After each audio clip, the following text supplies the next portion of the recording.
Go. Peace. It's Black History Month. Everybody talking about black excellence. That's cool. I just don't think that Martin Luther King and Malcolm and Medgar died so you can spend all your money for other people's families, the same ones who was persecuting them and prosecuting them in their lifetime. Now you just go and give all your money to them. It don't make no sense to me. It's Black History Month. And you still going by the same name that you was called in slavery. Don't make no sense.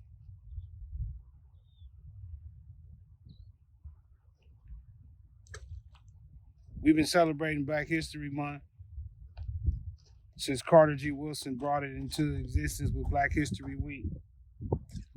When he brought it into existence, we had many mom and pop shops across the country that can at least give some groceries, right? We can go get some groceries or some few knickknacks from the house, as they call it.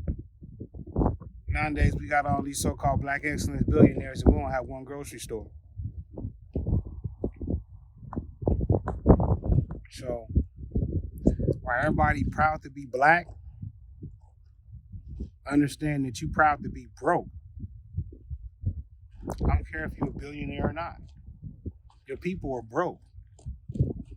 You are a representative of a broke people. That's why your billion is something that is looked at as something important, while one European is richer than all the billionaires we have. And that's okay to y'all because you got your billion, right? We don't have no grocery store. You just, everybody moving to LA, but ain't nobody building no actual infrastructure for LA or California. It's just, entertainment. Niggas. We're not supposed to be niggas. But the people want to be niggas. Like I said in the other demonstration, we know where niggas come from. We know why they call us that. But our actions is just unbecoming of anybody with character. And we keep begging for assistance, or we keep begging for, say, reparations. Most people haven't even taken the first step to repair themselves. If you was to get some money right now, all you're going to do is get a European family that enslave your family enough money to enslave your grandchildren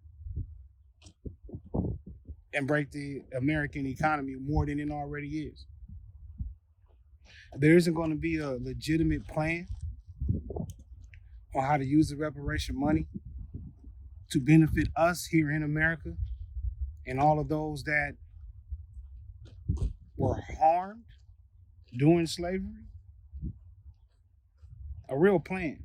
Just giving a bunch of people money or educating them in the same system to make them slaves to the people that they were supposed to be getting reparation from don't make no sense.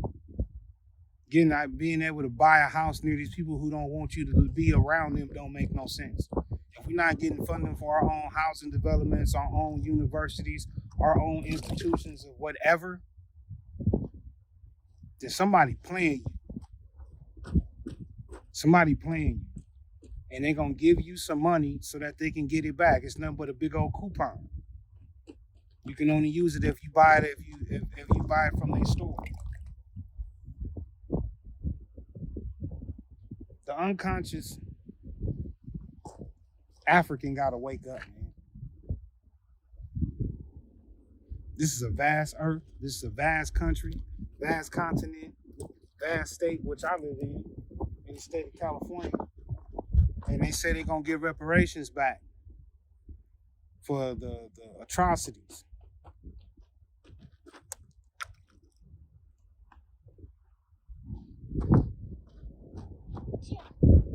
You're not giving land and the resources to develop that land or mine that land and all the rights and all the mineral rights and air rights. And if you're not doing that, then you're not repairing us, because that's what we had before y'all made us slaves. We had our own money standard, gold standard. Whether it was shell, gold, silver, whatever the case it was, we had our own. That's real repair. People say it's not possible. It's not possible because you don't want it. You scared because what you might lose. Because you in bed with these people. Being around the natives, I see it's easy to live native if you want to be. But people don't want to be. They want to follow the European. They honor more the Irish and English sides of their family than they do the African. But then want reparations for the African part. What part of you are African? What part of you are African on a daily basis? Do you eat African? You drink African? You say, well, your DNA. Your DNA responds to certain dietary things, to the environment a certain way. Do you respond to the environment that way? Have you prepared yourself to know what to do when you was to get some resources? Do you know what to do with it? If you was to get to land, do you know how to develop it? If they was to give you the money, do you know what to spend it on, where to invest it, in order to make sure that what happened before never happens again? Like, what's the purpose of all this stuff? Just so that we can be known for something, or to say we did something? I don't want to say I did something. I'm going to say I did it right and got it right and got the right results. Results. You got to repair yourself in the way your people thought.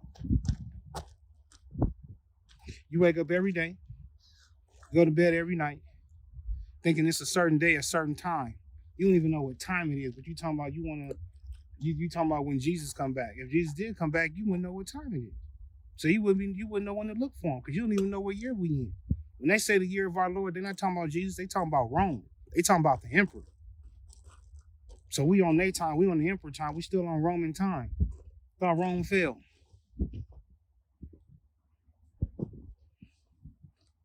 We don't understand. All we do is want to be accepted by people who would never accept us. And they're not supposed to, because of the way that we want to be accepted. We don't want to be accepted as trade partners, responsible to go and gather resources in the earth and be able to bring them to the market. We want to be accepted as friends. You don't need to be friends. You need to be trade partners, trade associates, and in a trade agreement. You hear these Moors talk, you hear these brothers, Moors or otherwise, talking about contracts and other stuff and treaties. For what? What resources do you have? What resources do you possess? What resources can you refine, even if you don't possess them? Somebody send them to you. Do you know how to refine them and turn them into a viable product? Or are you just talking? It's too much stupidity, man. And everybody jump at the stupidity because don't nobody know what to do. Don't nobody really know who we are. Don't nobody really know what to do as black people. That's the problem. We do know what to do. That's why we formed the institution, to teach people to know what to do. Brothers and sisters got to think, though. Because I can tell you what to do all day long, and if you think opposite, then you're going to do what you want to do, and I want you to do that. So you can get out my way. Because I'm here to provide the solution to myself and to my family. And those who want to use the solution, those who don't, fine, go find your own way. But everybody's saying there's nobody here to help us. There's no advice. There's no leader. I'm not trying to be the leader. I'm a leader to myself and my family. But I could be an example, and people want to follow the influence on how to maneuver here in these United States or anywhere else in the world. First off, you can remeasure to the black man. Like everybody keep talking about, measure to the black man. But they don't like Nation of Islam or Farrakhan or Elijah Muhammad. They want to mention to the black man. Cool, read it. They're going to give you some basic instructions. Do for self. Know who self is and love yourself. Be yourself. You will never be free. I don't care how much money you got. I don't care how you travel around the world and get these people, the colonizers who then enslave somebody else in another part of the world. You going and finance their venture because you going to their institutions over there. You're not going to do with the natives. So I don't care how rich you are. You a slave. Are you a financer of their investments opportunities? That's why a lot of our people can't pull their money out. As soon as Kanye West says something, they pull it out of him because they invested in everything they do. What do we do? When do we do it? How do we do it? Do we know? What time? What's the time? The time are we in? What should we be doing in this time? Yeah, Farrakhan put out a demonstration years ago, the time and what must be done. Yeah,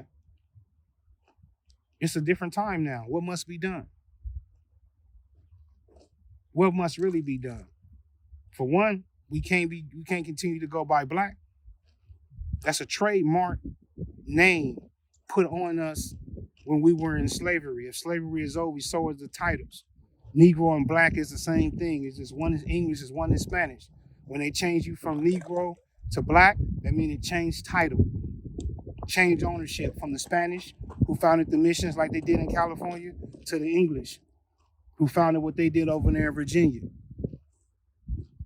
That happened because the Spanish gave up its rights to North America. People got to understand what's going on and why we are who we are and why we say that we do what we do. We're free people. But free people can't still be going by slave names, whether your family name or the name that you call your people. It's too much confusion, too much stupidity. And it's not that difficult. But everybody want to be the man or the woman. Just lead your children. Just lead your children, man. Let that be the example for the next generation. And you be the influence for this generation. If they want to follow the influence. But everybody want to follow the influence of a bunch of stupid people who invested in their own demise, in their people's own demise. That's your choice. You have freedom of choice. So what do you choose? Do you choose to be free? Or do you choose to complain and remain a slave? It's your choice. You choose to be free, get with those that are like-minded, that choose to be free. You choose to be a slave, stay with those that are slave-minded and enjoy your slavery and stop complaining. That I say peace.